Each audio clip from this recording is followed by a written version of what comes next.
அகிலத்தின் அன்பான சொந்தங்களுக்கு இணைய வணக்கம். மீனவர் காலையினூடாக சார்ந்திருக்கின்றோம். ஈரானுடனான போரை 5 நாட்கள் நிறுத்துவதாக, அதாவது 5 நாட்கள் ஒரு போர் நிறுத்த அறிவிப்பை டொனால்ட் ட்ரம்ப் வெளியிட்டிருந்தார். ஈரானுடன் தாங்கள் நடத்திய பேச்சுவார்த்தையின் முடிவில் அதை அறிவிப்பதாக தெரிவித்திருந்தாலும் கூட ட்ரம்பினுடைய பேச்சுவார்த்தை எவ்விதமான ஒரு சம்பவங்களும் நடைபெறவில்லை என்பதை ஈரான் தெளிவுபடுத்தியிருந்தார்கள். தற்போது ட்ரம்ப் இந்த 5 நாட்கள் போர் நிறுத்தம் என்று ஒரு கபட நாடகத்தை ஈரானுக்கு ஒரு பொறியாக வைத்துள்ளார் என்பதை இன்றைய நிகழ்வுகள் தெளிவாக காட்டியிருக்கின்றன. அடுத்து இஸ்ரேலினுடைய டெல் அவிவ் நகரம் இதுவரை இல்லாத அளவுக்கு ஈரானால் மிகப்பெரிய அளவில் தாக்கப்பட்டிருக்கின்றது. ஏறக்குறைய டெல் அவிவில் இருக்கக்கூடிய கட்டிடங்கள் எல்லாம் தரைமட்டமாக்கப்பட்டு கொண்டிருக்கின்றன. அங்கங்கு தீப்பற்றி எரிந்து கொண்டிருக்கின்றன. ஈரான் மிக கடுமையான ஒரு தாக்குதலை நடத்தி இருக்கின்றார்கள். இன்று இந்த கடுமையான தாக்குதலை ஈரான் நடத்த என்ன காரணம்? இது சார்ந்து வெளியாக இருக்கக்கூடிய மிக முக்கியமான பிந்திய தகவல்களை இந்த காணொளியில் பார்க்கலாம். காணொளிக்கு செல்வதற்கு முன்பாக ஈரானினுடைய மினாப் நகரில் நீங்கள் அறிந்திருப்பீர்கள், குறிப்பாக இஸ்ரேலிய அமெரிக்க வான்வெளி தாக்குதலில் 168 பள்ளி மாணவிகள், சிறிய பெண் குழந்தைகள் கொடூரமாக விமான தாக்குதலில் கொல்லப்பட்டிருந்தார்கள். அது தொடர்பான விடயங்களை நாங்கள் ஏற்கனவே பல தடவை பேசியிருக்கின்றோம். என்ன நிலையில் இந்தியாவினுடைய காஷ்மீர் பகுதியில் ஈரானில் போரினால் பாதிக்கப்பட்ட மக்களுக்கும் போரினால் பாதிக்கப்பட்டவர்களுக்கும் ஈரானுக்கும் ஆங்கங்கே மக்கள் தன்னெழுச்சியாகவே நிதி, பொருட்கள் போன்ற உதவிகளை சேர்த்து ஈரானுக்கு அனுப்பக்கூடிய ஒரு நடவடிக்கையை மேற்கொண்டு வருகின்றார்கள். தாங்கள் ஈரான் மீது கொண்டு இருக்கக்கூடிய பற்றை வெளிப்படுத்தும் முகமாக காஷ்மீர் மக்கள் தன்னெழுச்சியாகவே பல இடங்களில் இவ்வாறான உதவிகளை செய்வதை பார்க்கக்கூடியதாக இருக்கின்றது. இதில் 2 விடயங்கள் நெஞ்சை நெகிழ்ச்சிப்படுத்தும் விதத்தில் அமைந்திருந்தன. ஒன்று, மினாப் நகரில் அமைந்திருக்கக்கூடிய இந்த பாடசாலையில் கொல்லப்பட்ட அந்த குழந்தைகள் கொல்லப்பட்ட பாடசாலையை மீள கட்டி எழுப்பி பழைய நிலைக்கு கொண்டு வருவதற்காக நிதி வழங்குமாறு அறிவிக்கப்படுகின்றது. அங்கு பாடசாலைகளில் படிக்கக்கூடிய சிறிய சிறுவர்கள் முதல் அனைவருமே தங்களால் முடிந்த தொகைகளை கொண்டு வந்து ஈரான் நகரில் மினாப் நகரில் கொல்லப்பட்ட அந்த குழந்தைகளுக்கான பாடசாலையை மேல கட்டி எழுப்புவதற்கு அவர்கள் நிதி கொடுக்கக்கூடிய காட்சிகள் வெளியாக இருக்கின்றன. அடுத்து, ஈரானுக்கு ஆதரவாக ஈரான் ஒரு ஆக்கிரமிப்பு போரில் சிக்கி இருக்கின்றார்கள். எனவே அவர்களுக்கு உதவுவதற்காக அங்கு நிதி சேகரிக்கப்படக்கூடிய இன்னொரு இடத்தில் பார்த்தால் ஒரு மாற்றுத்திறனாளி பெண், அவரால் நடந்து வரவே முடியவில்லை. அவரை இன்னொருவர் தூக்கி வருகின்றார், அவருடைய தந்தையோ சகோதரனோ. அந்த பெண் அந்த இயலாத நிலையில் கூட தன்னுடைய தங்கத்தை எடுத்து வந்து ஈரானுக்காக உதவிக்காக எடுத்தும் கொள்ளுங்கள் என வழங்கிய காட்சிகள் எல்லாம் நிச்சயமாக மிகப்பெரிய நெகிழ்ச்சியை ஏற்படுத்தி இருக்கின்றது. ஈரான் மக்கள் ஒரு ஆக்கிரமிப்புக்குள்ளாக இருக்கின்றார்கள், அவர்களுக்கு உதவ வேண்டும் என்ற எண்ணத்தில் காஷ்மீரின் பல்வேறுபட்ட பகுதிகளில், லடாக் பல இடங்களில் இது போன்ற நிகழ்வுகளை பார்க்கக்கூடியதாக இருந்தது. தொடர்பான வீடியோ பதிவுகளும் சமூக வலைத்தளங்களில் அதிகமாக வெளியாக இருந்தது. அதில் இந்த 2 காட்சிகள், இது போன்று பல காட்சிகள் நெஞ்சை நெகிழ செய்யும் விதத்தில் அமைந்திருந்தது. அந்த காட்சிகளை நீங்கள் தற்போது பார்க்கலாம். அடுத்து, ஈரான் விவகாரத்தில் ட்ரம்பினுடைய அறிவிப்பில் மிகப்பெரிய சந்தேகங்களை நேற்றைய தினம் வெளியிட்டிருந்தோம். ஏனெனில் அமெரிக்காவுக்கும் இந்த சியோனிச கும்பலுக்கும் முதுகில் குத்துவதென்பது பழகிப்போன ஒரு விடயம். ஈரானுடன் பேச்சுவார்த்தை நடைபெற்று கொண்டிருந்த போதே பல முறை அவர்களை தாக்கி தலைவர்களை படுகொலை செய்திருந்தார்கள். இறுதியாக அயதுல்லா அல் கமேனி படுகொலை வரை பேச்சுவார்த்தை நடத்தி கொண்டேதான் தங்கள் தாக்குதலை நிறைவேற்றியிருந்தார்கள். எனவே ஈரான் இந்த அமெரிக்காவினுடைய இந்த நடவடிக்கைகளை நம்பவில்லை என்பதை தெளிவுபடுத்தியிருந்தார்கள். தாங்கள் போர் நிறுத்தத்தை ஏற்றுக்கொள்ளவும் இல்லை, தங்களுடன் பேச்சுவார்த்தை நடத்தவும் இல்லை என ட்ரம்பினுடைய பொய்யை உலகத்திற்கு அம்பலப்படுத்தி இருந்தார்கள். இந்த சூழலில் தற்போது இன்றைய நாளில் நூற்றுக்கணக்கான இஸ்ரேலிய விமானங்கள் டெஹ்ரான் மற்றும் அதை சுற்றி இருக்கக்கூடிய பல பிரதேசங்களில் தாக்குதல் நடத்துவதற்காக சென்று கொண்டிருப்பதையும் பல இடங்களில் தாக்குதல் நடத்தியிருப்பதையும் அங்கிருக்கும் ஊடகங்கள் உறுதிப்படுத்தி இருக்கின்றார்கள். அதிலும் குறிப்பாக ஈரானினுடைய எரிசக்தி கட்டுமானங்கள், மின்சார கட்டுமானங்கள், உட்கட்டுமானங்களை குறிவைக்க மாட்டோம் என ட்ரம்ப் தெரிவித்திருந்தாலும் கூட இன்றைய தினம் இஸ்பகான் பிரதேசத்தில் ஒரு எரிவாயு நிலையமும் ஒரு எண்ணெய் பெட்ரோல் செட் ஒன்றும் தாக்கப்பட்டமே ஈரானிய ஊடகங்கள் உறுதிப்படுத்தி இருக்கின்றார்கள்.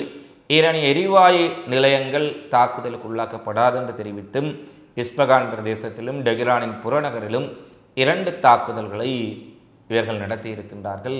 இது ஈரானுக்கு மிகப்பெரிய கோபத்தை ஏற்படுத்திவிட்டது. ஏற்கனவே ஈரான் ட்ரம்பினுடைய இந்த போர் நிறுத்தத்தை நம்பவில்லை, அது வேறு விடயம்.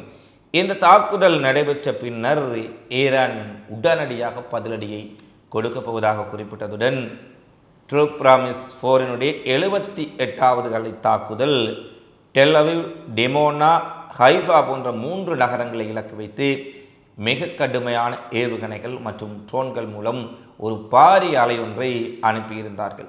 இந்த அலையில் இமாத், கதர் ஏவுகணைகள் மற்றும் பல்வேறுபட்ட தனித்துவமான ஏவுகணைகளை பயன்படுத்தி புரட்சிகர காவலர் படை இந்த தாக்குதலை நடத்தியிருந்தார்கள். ஏற்கனவே இந்த டிமோனா என்பது நாங்கள் அறிந்த இடம், ஈரானினுடைய அணு நிலையம் அமைந்திருக்கக்கூடிய பகுதி. இந்த பகுதியில் தாக்குதல் நடத்துவது இஸ்ரேலுக்கு ஏற்கனவே கிளையை ஏற்படுத்தி இருக்கும் சூழ்நிலையில் மீண்டும் டிமோனா மீது மிகப்பெரிய தாக்குதல்.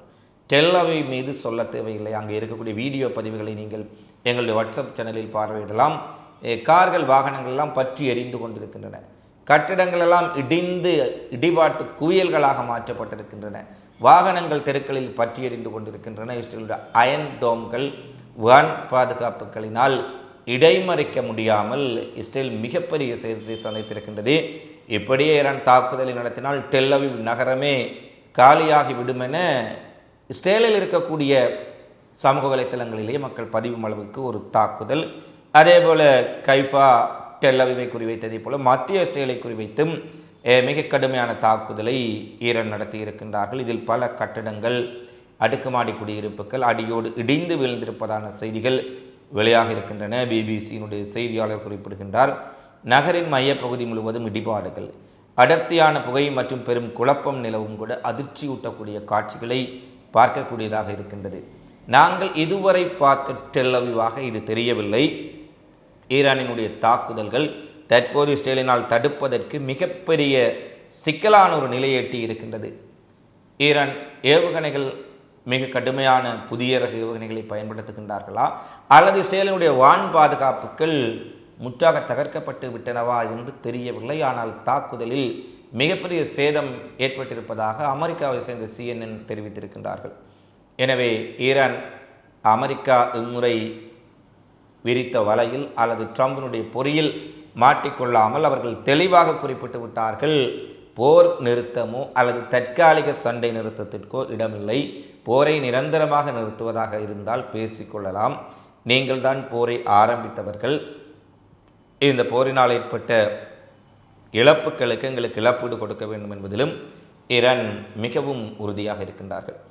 இந்நிலையில் தான் சீனா இன்று அவசரமாக இஸ்ரேலில் இருக்கக்கூடிய தனது நாட்டு குடிமக்களை உடனடியாக நேற்றவாறு அமெரிக்கா தூதரகம் மூலம் இஸ்ரேலில் இருக்கக்கூடிய அமெரிக்கர்கள் உடனடியாக அந்த நாட்டை விட்டு வெளியேற வேண்டும் என்ற ஒரு அறிவிப்பை வெளியிட்டார்கள். அதே போன்று இன்று சீனா உடனடியாக இன்று இரவோடு இரவாக நீங்கள் வெளியேற வேண்டும், அது விமானங்கள் கிடைக்கின்றதா அல்லது நீங்கள் வேறு மார்க்கங்களில் சென்று அயலில் இருக்கக்கூடிய ஜோர்டான் போன்ற நாடுகளில் இருந்து வெளியேறப் போகின்றீர்களா, உடனடியாக வெளியேறுங்கள். சீனா ஈரானுடன் மிகப்பெரிய அளவில் இந்த தாக்குதலில் தொடர்பில் இருப்பதால் அல்லது ஈரானுடன் நெருக்கமான தொடர்பில் இருப்பதால் ஈரான் இதுவரை பயன்படுத்தாத புதிய அழிவுகரமான ஆயுதங்களை இஸ்ரேலை நோக்கி பயன்படுத்தப் போகின்றார்களா என்பதும் ஒரு மிகப்பெரிய கேள்வியாக எழுந்திருக்கின்றது. ஏனெனில் சீனா கூறியிருப்பது மிகவும் ஈரான் குறித்த தாக்குதல் குறித்து அவர்கள் அறிந்திருக்கும் சூழ்நிலையில் இந்த அறிவிப்புகளை பார்க்கக்கூடியதாக இருக்கின்றது. அடுத்து இன்று அமெரிக்காவின் பென்டகனினுடைய முன்னாள் தளபதி, அதாவது அமெரிக்காவினுடைய போரை வழிநடத்தக்கூடிய இராணுவ தலைமையகம் பென்டகனின் முன்னாள் இயக்குனர் குறிப்பிடுகின்றார், இஸ்ரேலும் அமெரிக்காவும் இந்த போரில் வெற்றி பெறுவது என்பது சாத்தியமற்ற விடயம். இதே நேரத்தில் தரைவழி தாக்குதலை தொடங்குவது குறித்து தற்போதைய பென்டகன் அதிகாரிகள் ஆலோசனை நடத்துவதாக அறிகின்றேன்.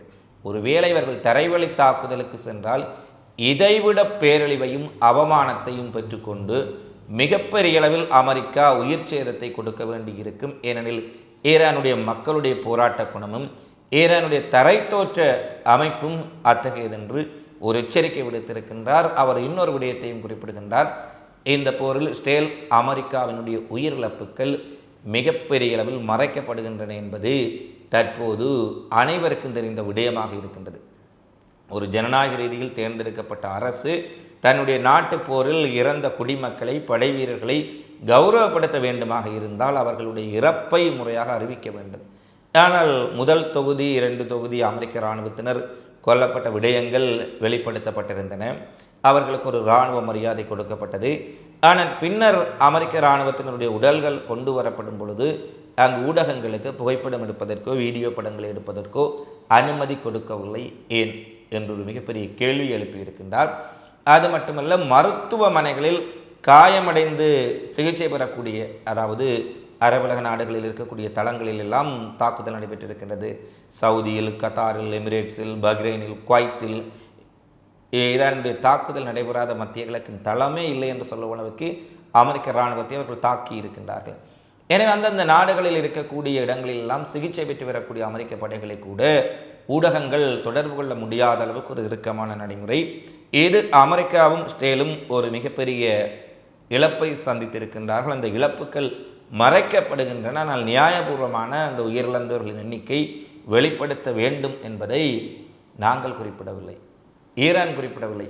அமெரிக்காவினுடைய போர்க்கட்டுப்பாட்டுத்துறையினுடைய முன்னாள் தலைவர், பென்டகன் அதிகாரி குறிப்பிடுகின்றார். அதே போல இந்த தரைவழி போர் ஒன்று ஆரம்பிப்பாக இருந்தால் அமெரிக்கா பேரழிவுக்குள்ளாகும் என்று அவரே ஒரு தெளிவான செய்தியை குறிப்பிடுகின்றார். அடுத்து அரபு நாடுகளில் முக்கியமாக சவுதி அரேபியா, ஐக்கிய அரபு எமிரேட்ஸ் ஈரானுக்கு எதிராக களமிறங்குவதற்கான நிலைப்பாடுகளை எடுத்திருப்பதாகவும் அமெரிக்காவுடன் இணைந்து செயற்படுவதற்கும் அல்லது அமெரிக்காவுடன் இணைந்து தங்களுடைய இராணுவத்தின் உதவியை கொடுப்பதற்கும் அவர்கள் தயாராகி வருவதான செய்திகள் வெளியான நிலையில் தற்போது ஈரான் ஒரு தகவலை கூறியிருக்கின்றார்கள். அமெரிக்க தளங்களை உங்களுடைய நாட்டிலிருந்து வெளியேற்றினால் நாங்கள் எதற்காக உங்களை தாக்கப் போகின்றோம்? சரியான கேள்வி. அமெரிக்க தளத்தை, என்னுடைய எதிரியை நீ உன்னுடைய நாட்டுக்குள் வைத்துக்கொண்டு அங்கிருந்து எனக்கு எதிரான உளவு நடவடிக்கைகள் முதல் தாக்குதல் வரை அவர்களுக்கு விநியோக சங்கிலி அனைத்தையும் ஏற்பாடு செய்து கொடுத்துவிட்டு அங்கிருக்கும் அமெரிக்க படைத்தளங்களை தாக்குவதை கண்டிப்பதில் எந்த அர்த்தமும் இல்லை. நீங்கள் அவர்களை வெளியேற்றினால் நாங்கள் ஏன் தாக்கப் போகின்றோம் என்றொரு கேள்வி.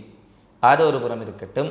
சவுதி அரேபியா, ஐக்கிய அரபு எமிரேட்ஸ் மிக பெரிய அளவில் ஈரானுக்கு எதிரான தாக்குதலுக்கு தயாராகி வருகின்றார்கள் என அந்த நாட்டு ஊடகங்களை பேச ஆரம்பித்திருக்கின்றார்கள். ஆனால் இவர்களை ஒன்றை புரிந்து கொள்ள வேண்டும். இவர்களுடைய பெரிய எஜமான் அமெரிக்கா, குட்டிய எஜமான் இஸ்ரேல், இவர்களையே ஈரான் புலந்தெடுத்து விட்டார்கள்.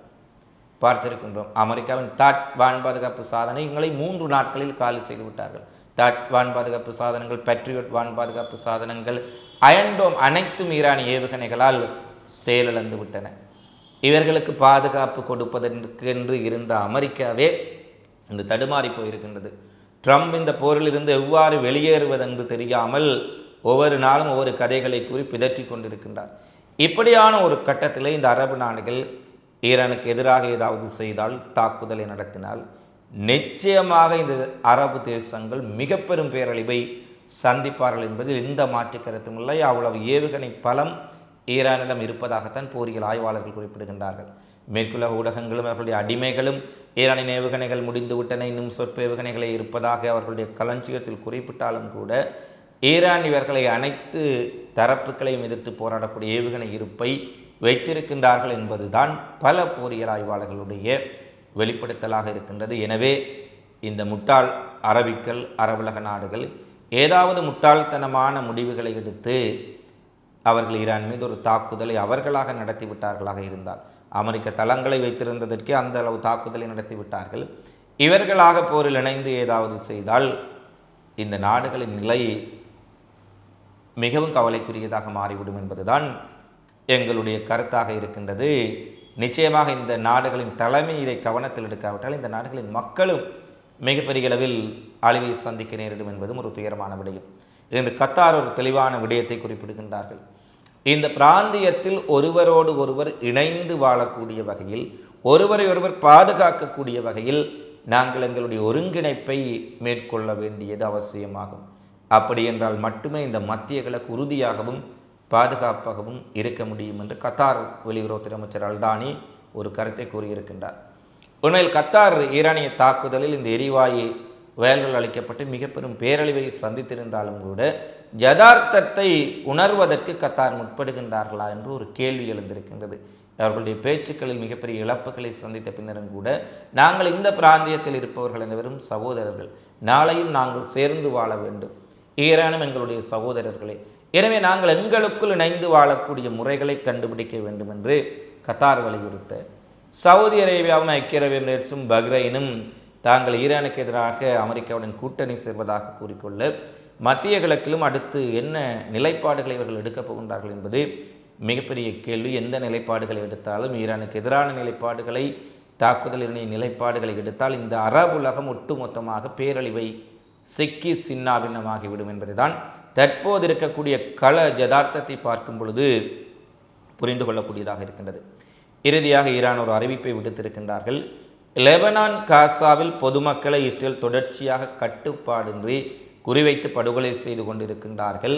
காசாவில் எவ்வாறு மக்களை படுகொலை செய்தார்களோ அதுபோன்ற ஒரு படுகொலைகளை லெபனானில் நாங்கள் பார்த்து கொண்டிருக்கின்றோம். லெபனானிலும் காசாவிலும் இஸ்ரேல் இத்தகைய கட்டுப்பாடற்ற படுகொலைகளை பாலஸ்தீனத்திலும் லெபனானிலும் நிறைவேற்றுவது தொடர்ந்தால் நாங்களும் டெல் அவீவ் இஸ்ரேலிய நகரங்களை கட்டுப்பாடின்றி தாக்கப் போகின்றோம். சிவிலியன்கள் மீதான தாக்குதலை லெபனானிலும் பாலஸ்தீனத்திலும் நீங்கள் நிறுத்தி கொள்ள வேண்டும். ஐஆர்ஜிசியினுடைய உத்தியோக இணையதளத்தில் அவர்கள் பதிவிட்டிருக்கின்றார்கள். அவ்வாறு நீங்கள் நிறுத்தவில்லை என்று சொன்னால் நாங்களும் சிவிலியன் கட்டமைப்புகளை மிக மோசமாக இலக்கு வைத்து தாக்க வேண்டிய சூழ்நிலை ஏற்படும். எங்களுடைய ஏவுகணைகள், ஆளில்லா விமானங்கள் அதற்கு தயாராக இருக்கின்றன என IRNS செய்தி நிறுவனம் தெரிவித்துள்ளமையும் இன்று மிகப்பெரிய அதிர்ச்சியை இவர்களுக்கு ஏற்படுத்தி இருக்கின்றது. எனவே ஈரான் தொடர்ச்சியாக தன்னுடைய நிலைப்பாட்டை வெளிப்படுத்தி இருக்கின்றார்கள். ட்ரம்ப் நேற்று போர் நிறுத்தம் என்று அறிவித்தார். இன்று ஈரானின் எரிவாயு நிலையங்களை இஸ்ரேல் தாக்கியிருக்கின்றார்கள். இஸ்ரேல் தான் தாக்குகின்றார்கள், அமெரிக்கா கிடையாது. அமெரிக்காவுக்கு தெரியாமலே இஸ்ரேல் தாக்கிவிட்டார்கள் என்றெல்லாம் காதில் பூசுட்டுவார்கள். இஸ்ரேலுக்கு தெரியாமல் அமெரிக்காவோ, அமெரிக்காவுக்கு தெரியாமல் இஸ்ரேலோ எந்த தாக்குதலையும் மேற்கொள்வதற்கான வாய்ப்புகளும் கிடையாது. ஏனெனில் இஸ்ரேலிய இராணுவத்தினுடையதும் அமெரிக்க இராணுவத்தினுடைய 2 கட்டளை பிரிவுகள் இணைந்து அங்கு ஒரு ஜாயிண்ட் கமாண்ட் சென்டர், இணைந்த ஒரு கட்டளை மையம்தான் இந்த போரை வெளிப்படுத்தி கொண்டிருக்கின்றது. இந்த போருக்கு முன்பாக பென்டகன் அதிகாரிகள் அமெரிக்காவில் இருந்து இஸ்ரேலுக்கு வந்திருந்தார்கள். டெல் அவீவில் மிக முக்கியமான ஒரு பாதுகாப்பு கவுன்சில் கூட்டம். ஒரு போர் ஏற்பட்டால் 2 தரப்பு தகவல்களையும் ஒருங்கிணைத்து எவ்வாறு கூட்டு தாக்குதலை நடத்துவது, எவ்வாறு 2 தரப்புகளும் கூட்டாக இந்த போரை எதிர்கொள்வது என்பது குறித்து அவர்கள் மிகப்பெரிய திட்டம் வைத்திருக்கின்றார்கள்.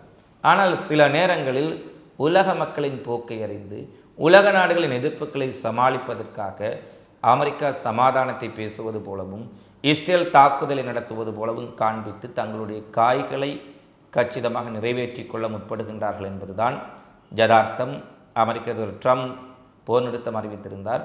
ஆனால் 5000 மெரைன் கமாண்டோக்களை ஈரானை நோக்கி நகர்த்தும் செயற்பாடுகளும் அங்கு நடைபெற்று கொண்டிருப்பதை அமெரிக்க பத்திரிகைகள் உறுதிப்படுத்தி இருக்கின்றன.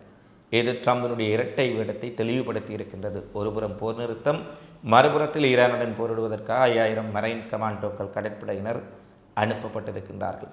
என இந்த ட்ரம்பினுடைய பொறியில் போர் நிறுத்தம் என்ற கபட திட்டத்தில் ஈரான் சிக்கிக்கொள்ள மறுக்கின்றார்கள்.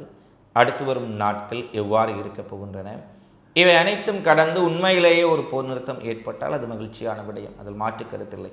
ஆனால் இந்த இஸ்ரேலும் அமெரிக்காவும் இதே சுத்தியுடன் போரை நிறுத்துவதற்கும் ஈரானை உண்மையில் அவர்கள் பேச்சுவார்த்தைக்கு இதே சுத்தியுடன் அழைப்பதற்கும் முன்வருவார்களா என்பதெல்லாம் ஒரு மிகப்பெரிய கேள்வி. அடுத்து வரும் நாட்களில் இதற்கான விடைகளை காணலாம். இந்த காலைப்பதை தொடர்பிலான உங்களது மதிப்பான கருத்துக்களை தவறாமல் கமெண்ட்ஸில் பதிவிடுங்கள். மீண்டும் அடுத்த காணொளியில் சந்திப்போம். நன்றி, வணக்கம்.